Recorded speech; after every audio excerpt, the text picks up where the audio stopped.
자, 시편 38편 우리 9절에서 15절 말씀. 네, 이 계시의 말씀을 한 절씩 나누어 교독하실 때 살아계신 하나님의 성을 들을 수 있기 원합니다. 제가 먼저 9절을 받들었죠. 주여, 나의 모든 소원이 주 앞에 있사오며 나의 탄식이 주 앞에 감추이지 아니하나이다. 내 심장이 뛰고 내 기력이 있어요. 내 눈의 빛도 나를 떠났나이다. 내가 사랑하는 자와 내 친구들이 내 상처를 멀리하고 내 친척들도 멀리 섰나이다. 내 생명을 찾는 자가 올무를 놓고 나를 해하려는 자가 계약한 일을 말하여 종일토록 음모를 꾸미오나 나는 못 듣는 자같이 듣지 아니하고 말 못하는 자같이 입을 열지 아니하오니 나는 듣지 못하는 자 같아서 내 입에는 반박할 말이 없나이다. 15절 다 같이요. 여호와여, 내가 주를 바라사오니 내 주 하나님이 내게 응답하시리이다. 아멘. 우리 21절 22절 말씀 우리 다 같이 한 목소리로 합독하시겠습니다. 시작. 여호와여, 나를 버리지 마소서. 나의 하나님이여, 나를 멀리하지 마소서. 속히 나를 도우소서. 주 나의 구원이시여. 아멘. 자, 오늘 말씀 여러분들에게 큰 은혜가 되시기를 주님의 이름으로 축원합니다. 그 제임스 답슨이라고 하는 유명한 기독교 심리학자고 상담가고 또 그리고 세계에서 최고의 가정사역자 중에 한 분이십니다. 방금 제가 세 가지를 말씀드렸어요. 심리학자고 상담가고 세계 최고의 가정사역자입니다. 근데 이분이 얼마나 다재다능하신지 공부만 잘하는 것이 아니고 제가 뒷조사를 좀 해보니까 이분이 미국에는 이제 테니스가 굉장히 유행이잖아요. 그런데 전미 대학생 테니스 대회 우승자예요. 네, 벌써 미국을 좀 아는 사람들은 와 그러잖아요.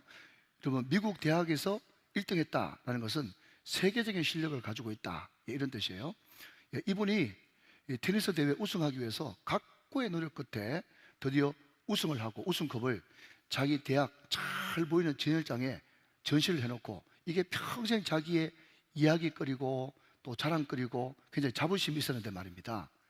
그런데 말입니다, 한 10년쯤 지났을 때 자기 친한 어떤 지인이 그 트로피, 자기 학교 진열장에 있어야 될 그 트로피를 자기한테 가져와가지고 답슨 이거 네 거 맞지? 하면서 주는데 보니까 몇 년, 몇 월, 며칠 전미 테니스 우승자 제임스 답슨 자기께 맞는 거예요. 이거 어디서 났느냐? 그랬더니요, 그 뒤에 후일담을 들어보니까 이 제임스 답슨 박사가 졸업한 그 학교가 너무 오래돼가지고 학교를 리모델링을 했는데 이게 트로피가 애물단지라. 그래서 이러지도 못하고 저러지도 못하고 어떻게 하다가 그냥 슬쩍 버리는 거예요, 휴지통에. 그런데 우연히 그것을 보고 제임스 답슨 내가 아는 사람인데 하면서 그 트로피를 그냥 주워온 거예요. 그래가지고 그것을 주니까 여러분 생각해 보십시오. 그 우승하려고 말이죠, 표준인지 모르겠는데 새가 빠지도록 죽도록 훈련했는데 결국 그 트로피가 자기의 평생 훈장이고 자랑거리인 줄 알았더니 나중 보니까 휴지통에 버려져 있더라라고 하는 것이죠. 여러분, 이런 비슷한 이야기는 너무너무 많습니다. 여러분, 미국에는요, 우리나라의 당근처럼 미국에는 그라지 세일이라는 게 있거든요. 사진 한번 보여주시면, 이 그라지가 이제 자동차 차 창고 뭐 이런 뜻인데 자기 마당 앞에 창고 앞에 그냥 자기 스스로 1인 마켓을 펼쳐놓고 그냥 쌈갓에 그냥 버리느니 자 싸구려 사가시오 해가지고 여는 것이 그라지 세일이에요. 그런데 어느 집 마당에 자기 할아버지인지 남의 할아버지인지 모르겠는데 그 어떤 큰 박스를 하나 내놓고 팔았는데 말이죠, 거기 보니까 할아버지가 군인이었던 모양이죠. 그러니까 거기에 훈장, 또 휘장, 표창장, 트로피, 상패 이런 것들이 잔뜩 있었어요. 그러니까 어떤 사람이 보니까 굉장히 진기하기도 하고 모양도 좋고 하니까 조심스럽게 물어봤답니다. 이거 혹시 얼마에 팔아요? 그랬더니요, $10래. $10. $10 모르세요? 10,000원, 15,000원. 그냥 10,000원, 15,000원 막 그냥 막 5,000원 주고라도 가져가라 해가지고 $10래. $10. 제가 그거를 읽어보고 깜짝 놀랐어요. 왜냐하면 제 방에 감사패, 기념패가 엄청 많거든요. 그러니까 제가 그걸 딱 보는 순간에 내가 정신 맑을 때 이거 정리 빨리 해야 되겠다. 죄송하지만 내 아들, 딸이 이거 $10에 팔아먹을 줄 어떡하냐 이 생각이 드는 거예요. 여러분, 제가 왜 이런 이야기를 서두에 하는가 보니까 오늘 시편 38편의 표절을 보니까 다윗의 기념하는 시 이렇게 되어 있어요. 옛날 여러분 성경에는요, 다윗의 기념케 하는 시 그랬거든요. 여러분, 여기에 기념이라고 하는 이 말이 뭔가 하면요, 기억하다, 상기하다, 기리다, 잊어버리지 않다, 이런 뜻이거든요. 자, 여러분, 만약에 여러분의 인생을 반추하면서 여러분의 인생에 기념할 게 무엇입니까? 라고 물어본다면 여러분들은 뭘 기념할 것 같아요? 여러분, 저 같으면요, 골리앗을 이긴 사건, 내가 통일 왕국을 이룬 사건, 내 때에 블레셋 사람들을 완전히 정복하고 속국으로 만든 사건, 가는 곳마다 전쟁에 이긴 사건 등등, 얼마나 다윗한테 자랑할 것도 많고 내놓을 것도 많겠어요. 근데 여러분, 놀라운 것은요, 다윗이 기념하고 있지 않습니까? 제가 공부를 좀 해보니까 다윗의 기념이라고 하는 기념자가 들어간 시는요, 오늘 시편 38편하고 70편 두 편밖에 없어요. 시편이 총 몇 개인데 150편인데 두 개밖에 기념하지 않는단 말이죠. 그러니까 오늘 시편 38편은 굉장히 중요한 시예요. 오늘 설교도 굉장히 중요한 설교란 말이에요. 제가 심혈을 기울였단 말이에요. 여러분, 잘 한번 들어보시면 좋겠어요. 제가 방금 말씀드린 대로 다윗한테 기념할 것이 너무너무 많고 스토리도 많고 사건도 많고 같은 말, 그렇지만 여러분, 기념할 것이 너무너무 많음에도 불구하고 다윗이 정말 이것은 잊어버리지 않고 상기하고 꼭 기억하고 기념해야지 라고 했던 것은 뭔가 하면 자기의 죄예요. 이상하죠? 자기 죄를 기념한단 말이죠. 자기 죄 사함 받은 거, 자기가 죄에서 구원받은 거, 여러분, 그것을 자기는 기념하겠다고 그렇게 고백하고 있단 말이에요.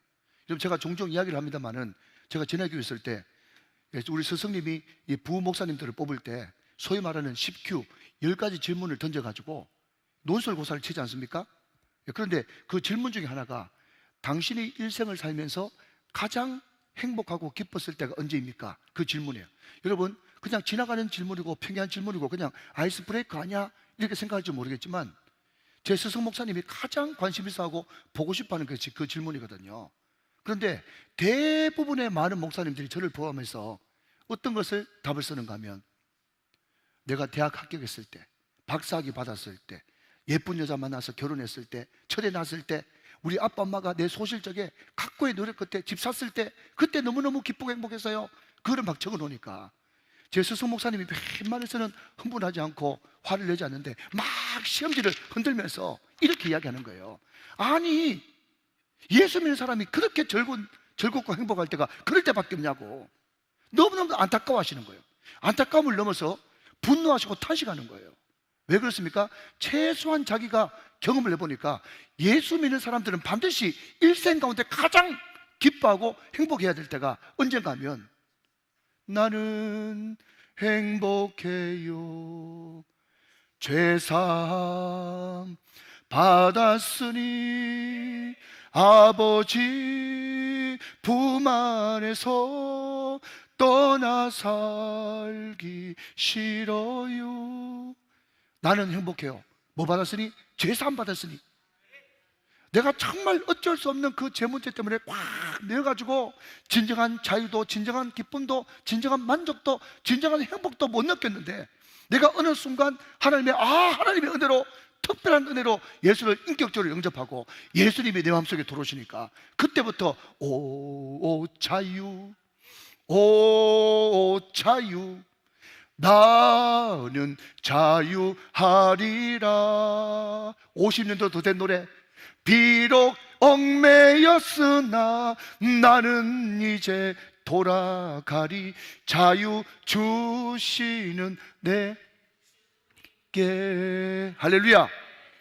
여러분, 예수님께서 내 마음속에 들어오셔가지고 내 모든 묶여있는 죄를 다 풀어주시니까 말이죠. 진리를 알지니 진리가 너희를 자유케 하리라. 여러분, 진리가 뭐냐? 자유가 뭐냐?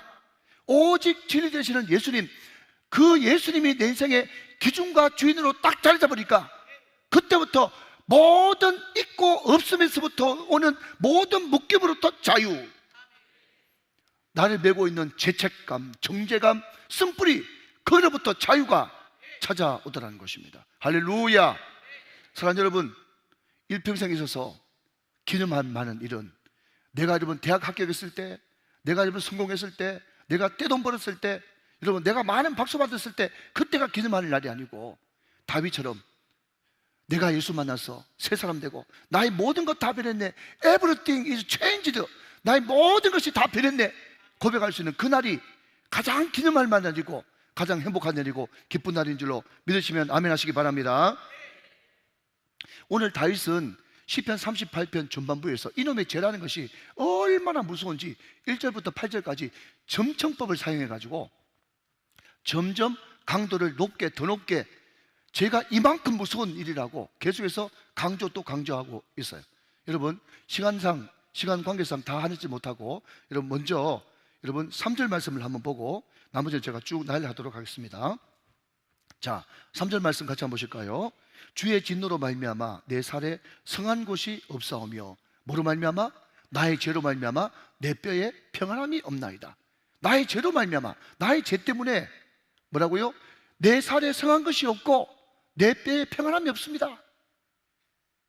여러분 1절 말씀 보니까 주의 분노를 일으키는데 그 죄가 그 죄 때문에 하나님께서 내가 징계를 받고 나에게 책망을 하십니다. 얼마나 그 죄의 무게가 무겁고 날카로운지 화살처럼 내 가슴을 찌르고 무거운 짐처럼 나를 확 누르고 있습니다. 한 걸음 더 나가가지고 내 죄악이 주는 상처가 얼마나 큰지 그 상처에서 골마 터지는 악취가 나고 내 몸이 병들고 구부러지고 종일토록 슬픔이 떠나질 않습니다. 그렇게 고백하고 있다는 거예요. 여러분 제가 정말 무서운 일 깨달으시면 아멘 하시기 바랍니다. 자, 여러분 한 번 더 성경을 확인해 볼까요? 여러분 11절부터 13절까지 보실 텐데 제가 먼저 11절을 읽습니다. 자, 앞을 봐주세요. 내 사랑하는 자와 내 친구들이 내 상처를 멀리하고 내 친척들도 멀리서나이다. 지금 제가 얼마나 무서운지를 제가 계속 강조하고 있어요. 자, 12절 13절 저와 같이 읽습니다. 시작. 내 생명을 찾는 자가 올무를 놓고 나를 해하는 자가 괴악한 일을 말하여 종일토록 음모를 꾸미오나 13절 나는 못 듣는 자같이 듣지 아니하고 말 못하는 자같이 입을 열지 아니한다 그랬어요. 여러분 이 죄라는 것이요 얼마나 무서운지 여러분 죄를 짓는 순간에 나도 모르게 왜 그런지 모르겠는데 내 사랑하는 친구들이 다 떠나가는 거예요. 여러분 손가락 10개 한번 내보시겠습니까? 손가락 10개 제가 최근에 배웠던 거예요. 어떤 유명한 여러분 카운셀러로부터 배운 건데 자, 여러분 세 손가락을 한번 접어보세요. 세 손가락을. 여러분 이게 무슨 뜻인가 하면요 내가 아무리 천사같이 행동을 잘해도 나를 괜히 미워하고 나를 대적하는 사람이 3명 있다 이런 뜻이래요. 자, 여러분 반대쪽 3개 한번 접어보시겠습니까? 반대쪽 3개. 예, 이건 뭔가 하면 내가 아무리 허물이 많고 부족해도 나를 지지해주고 밀어주고 사랑해주는 사람이 3명 또 있다 이런 뜻이에요. 그러면 4명은 뭐냐? 4명 있죠? 4명. 이 4명은 뭔가 하면요 중간이라 중간. 이것도 아니고 저것도 아니고 중간인데 자, 여러분 이때부터 잘 들으셔야 돼요. 여러분 우리가 죄를 짓게 되면 죄가 주는 부정적인 영향, 부정적인 사고가 나한테 임하게 되거든요. 그러면 평소 때 이 사람들이 아무 말도 안 했는데 어떤 현상이 벌어지는가 하면 4명이 나를 미워하는 것처럼 생각하는 거예요. 4명이 나를 미워할 거야, 나를 안 좋아할 거야, 이런 부정적인 생각이 죄와 죄책감과 함께 쓴뿌리와 함께 내 마음속에 팍 들어와버리는 거예요. 근데 여러분 죄책감을 떨쳐버리고 죄를 용서받으면요 그냥 이 사람은 좋아하는 것도 아니고 싫어하는 것도 아니고 그냥 중간인데 이 4사람이 다 내 편처럼 느껴지고 나를 사랑하는 것처럼 느껴진단 말이죠. 그게 여러분 죄에서 자유함을 얻는 사람들의 축복이에요. 믿으시면 아멘 하시기 바랍니다. 여러분 다시 돌아가서 이 죄가 얼마나 무서운가 하면요 사랑하는 사람이 다 떠납니다. 친척도 친구도 다 떠나요.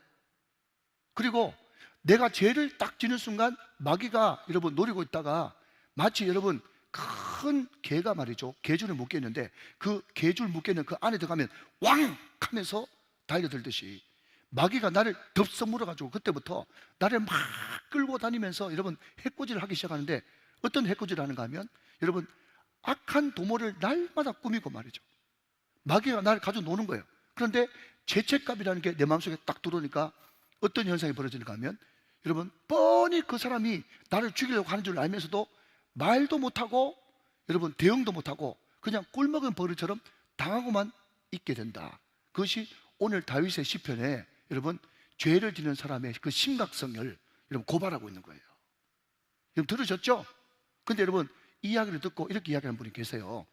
목사님, 나는 솔직히 죄를 지었는데요, 난 한 번도 이런 감정을 못 느껴봤는데요. 그런 분이 여러분 두 분 계실 줄 몰라. 근데 여러분 이거 정말 조심해야 돼요. 왜냐면요, 여러분 하나님께서 가장 우리 믿는 사람들에게 큰 벌을 주시는 게 뭔가 하면요, 내어버려 두는 거예요. 내어버려 둔다. 히브리서는요 분명히 징계가 없으면, 죄를 지었는데도 징계가 없으면 사생자다, 하나님의 아들이 아니다 그랬거든요. 여러분 우리가 죄를 지으면 반드시 징계가 오게 돼 있어요. 양심의 가책으로 오든지, 여러분 친구가 떠나가든지, 어떤 손해를 보든지 어떤 징계를 받게 돼 있어요. 그런데 징계가 없이 죄를 지으면서도 불구하고 아무 반응이 없다, 그때 우리는 더 슬퍼야 됩니다. 여러분 그렇다고 해가지고 징계를 억지로 기다리지 마세요. 사랑하는 여러분, 이 세상에서 최고 최대의 예방주사는요, 여러분 말씀인 줄로 믿으시기 바랍니다.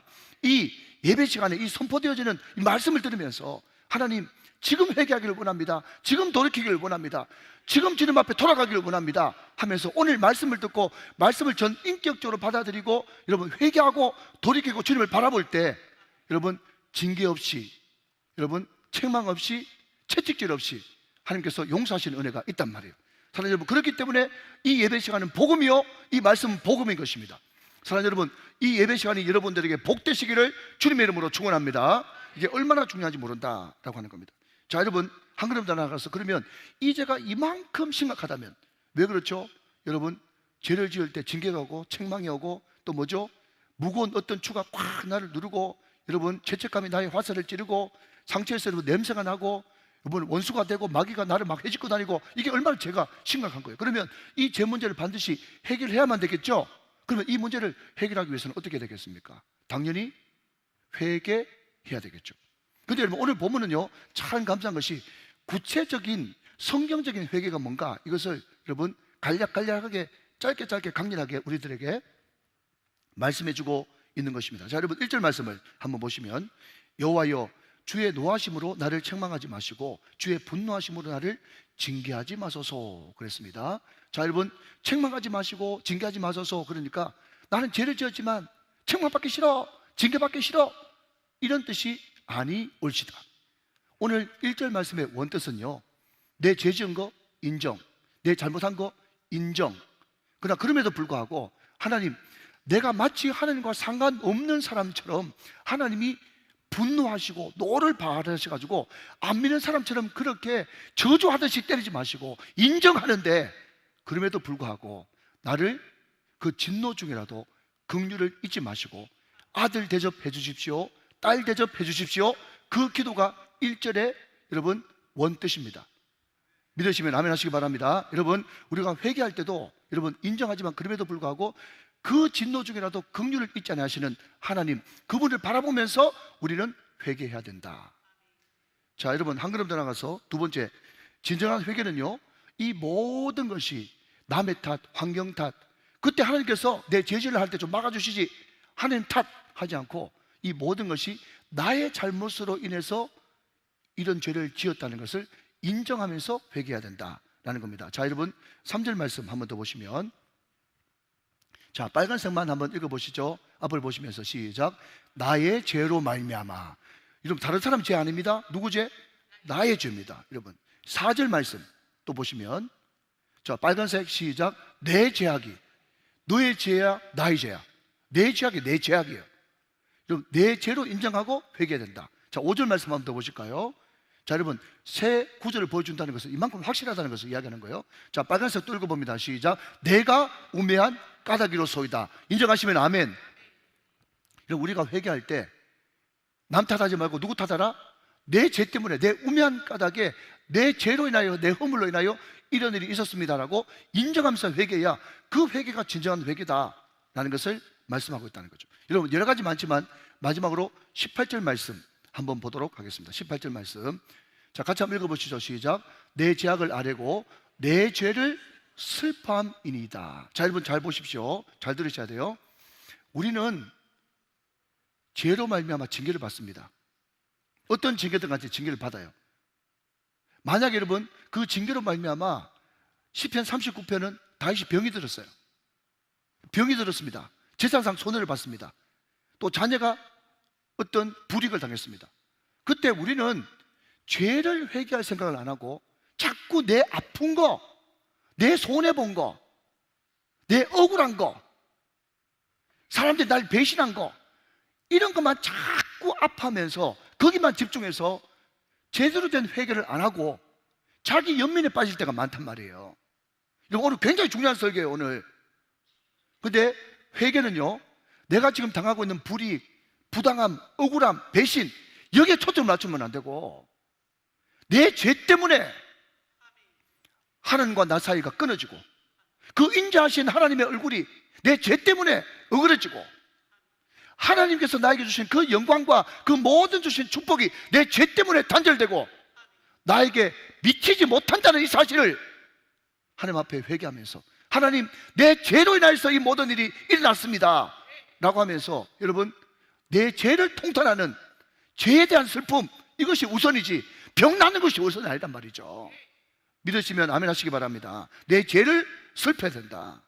이것이 주님께서 원하시는 참단 회개다라는 겁니다. 자, 한 걸음 더 나가서 이 심각한 죄 문제를 해결하기 위해서는 회개할 뿐만 아니라 주님을 바라보는 것이 너무나 중요하다라고 하는 겁니다. 자, 여러분, 첫 번째 대지는 뭐죠? 죄는 무서운 것입니다. 죄 지으면 마귀의 올무에 빠지게 됩니다. 죄를 어떻게 해결해야 되느냐? 첫 번째, 회개해야 됩니다. 올바른 회개는 뭐죠? 하나, 둘, 셋 했습니다. 두 번째, 여러분, 우리가 죄를 처리하기 위해서는 뭘 해야 된다고요? 주님을 바라봐야 된다라고 하는 겁니다. 자, 여러분, 오늘 보면 15절 말씀 같이 한번 보실까요? 15절 말씀. 여호와여, 내가 주를 바라사오니 내 주 하나님이 내게 응답하시리이다. 자, 여러분, 여기에 제가 바라사오니라고 한 단어에 빨간색을 쳐놨어요. 이 바라사오니라고 하는 이 단어를 원어에서 찾아보니까 야할이라고 하는 단어인데, 이게 단순히 바란다, 기다린다 이런 뜻이 아니래요. 말 그대로 원박이에요, 원박이.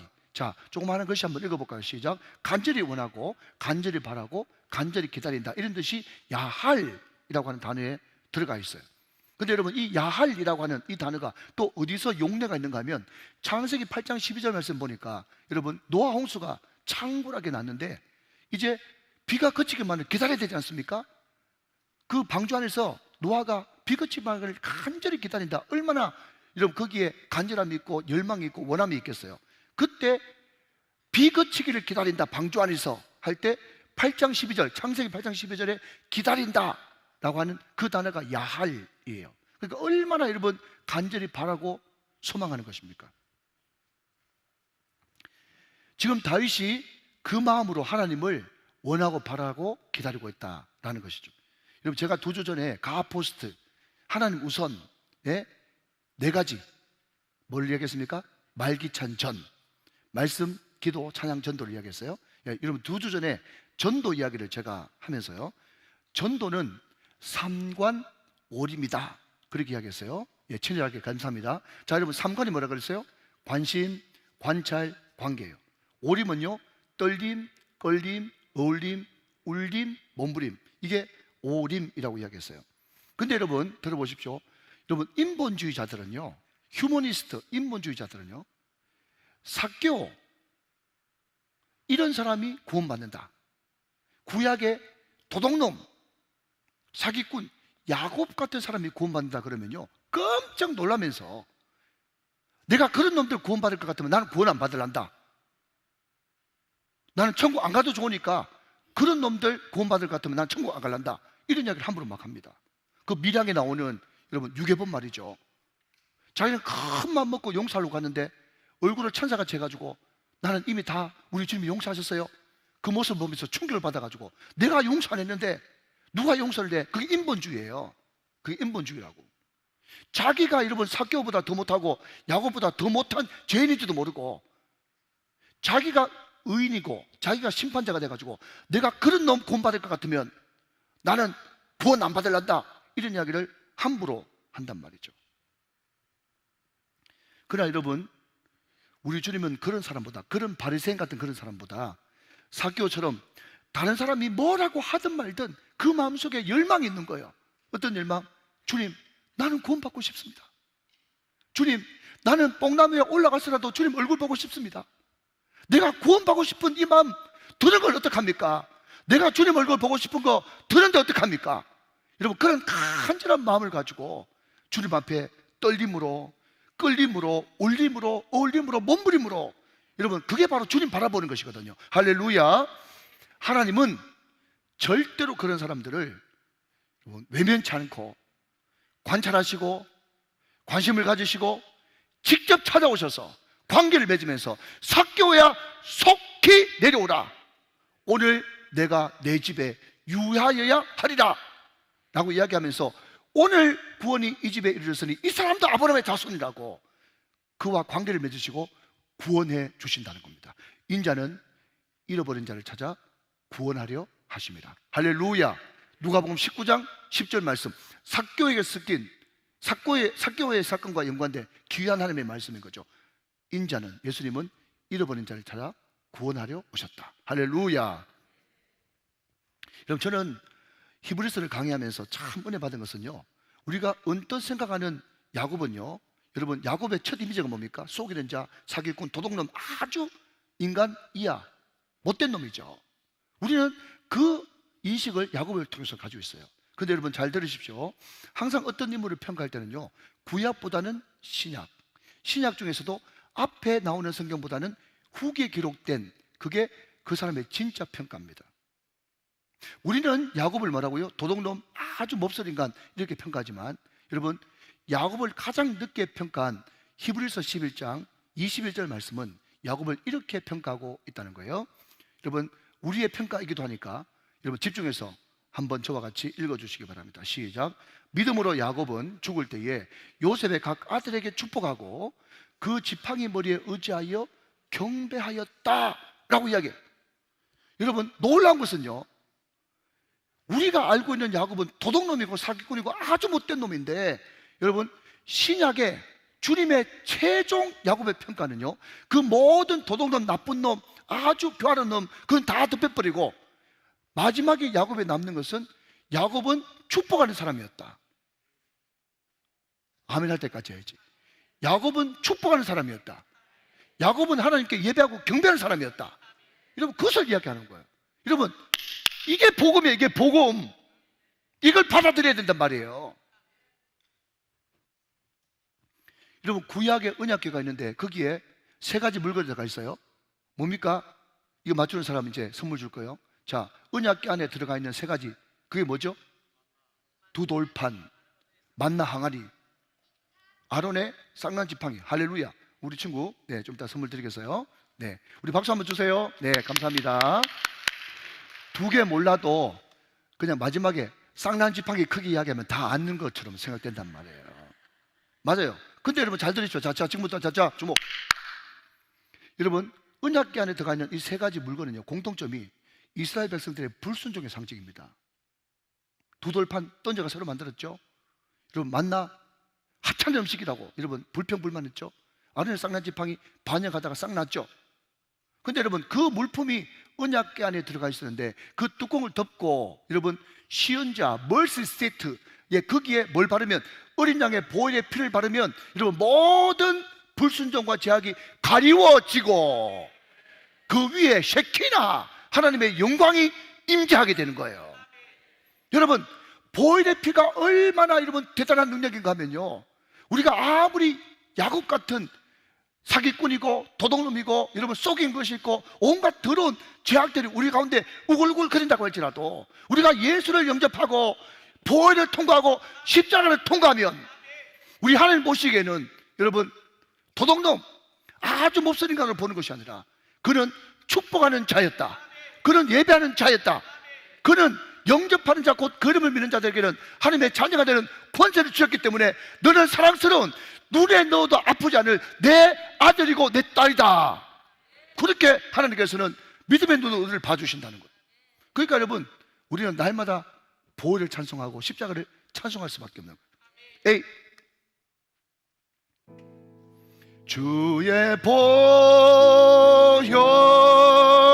능력이 또다. 주의 피 믿으오. 주의 보혈 그 어린 양의 매우 귀중한 피로다. 할렐루야. 여러분, 복음이기 때문에 한 번 더 강조합니다. 여러분, 우리가 십자가를 통과하면, 우리가 보혈을 통과하면, 예수 이름을 영접하면, 예수님이 내 마음속에 들어오시면 나의 모든 죄는 가리워지고 하나님의 영광만이 여러분 하나님의 눈에 비치게 되고, 우리도 야곱처럼 하나님을 경배하는 자요 축복하는 자로 주님 앞에 발견되게 될 것입니다. 이런 축복을 다 받아 누리게 되시기를 주님의 이름으로 축원합니다. 자, 마지막으로 잘 들으세요. 우리가 죄가 얼마나 무서운지 그것도 알아야 되고, 또 우리가 죄를 지을 때 마귀가 우리를 완전히 가지고 논다, 이것도 여러분 반드시 알아야 되고, 그리고 그 죄를 여러분 해결하기 위해서는 철저하게 회개해야 된다, 이것도 여러분 알고, 그리고 주님을 끊임없이 바라봐야 된다, 이것도 알아요. 자, 여기까지 따라오셨어요? 자, 그러면 말이죠, 여러분, 우리가 그것도 다 알아야 되는데 정말 중요한 한 가지를 더 알아야 되겠죠. 그게 뭡니까? 앞으로 죄를 더 이상 짓지 않고 끊어버려야 된다. 그렇게 하려면 어떻게 해야 되겠는가? 이게 가장 중요한 포인트 중에 하나란 말이죠. 자, 그러면 여러분, 제가 두 가지 예를 간단하게 들겠습니다. 여러분, 다윗이 충성스러운 자기 신하 우리아의 아내를 범했어요. 그냥 묻혀져 가지고, 그냥 마냥 묻혀 가지고 아무 일 없었던 것처럼 끝날 줄 알았는데, 여러분, 어느 순간 나단이 찾아오더니 하는 말이, 당신 그런 죄 지으면 됩니까? 왕이 돼가지고 하나님을 믿는다고 하면서 그런 죄 지으면 됩니까? 여러분, 그때 모든 만조백관 앞에서 죄를 다 여러분 그냥 까발리는 바람에, 드러내는 바람에 다윗이 그때 완전히 인생 끝나는 줄 알았어요. 근데 잘 생각해 보십시오, 여러분. 만약에 그때 다윗이 죄가 드러나지 않았다면, 만약 저와 여러분이 여러분 좋은 말을 할 때 회개하고 주님을 바라보고 그 죄가 여러분 다 만천하에 공개되지 않았다면, 우리는 반드시 앞으로 백보자 심판대에 서게 될 텐데, 그때 하나님 앞에서 그 죄를 어떻게 하랍니까?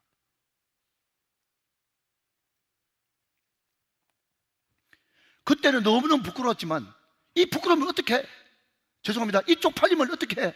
내가 앞으로 어떻게 왕도를 살겠어 싶었지만, 그때 죄가 만천하에 공개된 것이 축복인 줄 믿으시기 바랍니다. 두 번째, 여러분 신약으로 쭉 넘어와서 누가복음 15장에 보면 여러분 돌탕이 나오죠. 돌탕이 누굽니까? 도란 탕자의 준말이 돌탕이에요. 그런데 여러분, 이 탕자가 말이죠, 죄를 짓고 나서 이제 아버지 집으로 돌아가야 되겠다 하면서, 제가 그때 신방 가보니까요, 연습을 되게 하더라고. 어떤 연습을 하는가 하면, 우리 아버지 만나면은 내가 요렇게 요거 내 파토리로 용서받아야지 생각하면서, 아버지, 나는 이제 아버지 아들도 아닙니다. 나를 정규직 말고 비정규직 직원으로 품꾼에 하나를 써주십시오 하면서 연습을 다 해가지고 아버지 하려고 그랬는데, 아버지가 입을 탁 막더니 와락 끌어안으면서 여러분 신발 신겨주고 옷 입혀주고 가락지 끼워주고, 그죠? 소 잡아라, 송아지 잡아라, 잔치하자 그랬어요. 근데 어떤 분이 그런 이야기 하더라고요. 어떤 분이 이야기해 주는데요, 돌아온 탕자가 돌아왔을 때 제일 마음이 어려운 어떤 게 있었대. 제일 속상하고 마음이 어려운 그 누구냐 하니까요, 어떤 사람들은 맏아들, 자기 형 큰아들 아닙니까? 그랬더니요, 정답은 소래, 소. 못 알아듣는 분이 두 분 계십니다. 꼭 옆에 있는 장로님한테 여쭤보시기 바랍니다. 저놈만 안 돌아왔어도 내가 죽을 리가 없는데 저놈 오는 바람에 내가 죽었네. 여러분, 소가 제일 억울한 거예요. 자, 여러분 다시 돌아와서, 근데 여러분 생각해보면 이제서 웃는 분이 계세요.